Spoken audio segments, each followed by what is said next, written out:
দাদা দাদা আর বৌদি, দাদা বৌদি রাম মণ্ডপে ফেরা করছে। হ্যাঁ, এটা আদিকালের রাম ভগবানের এইখানেই ফেরা হয়েছিল, ঠিক আছে। সেখানে দাদা, আমাদের দাদা আবার ফেরা করছে বৌদি, ঠিক আছে। আর এইটা হচ্ছে, এটা মণ্ডপ ছিল রাজা জনকের। ওই মণ্ডপগুলোকে ভালো করে আবার ভেঙে চুরে নতুন করে বিল্ডিং বানানোটা হলো।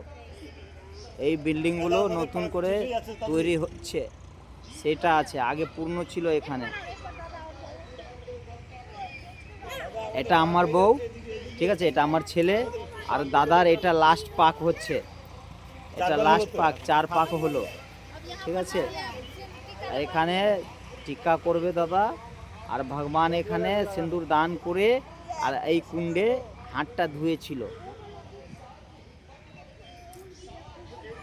এই দাদা আমাদেরকে ঘোরাচ্ছে।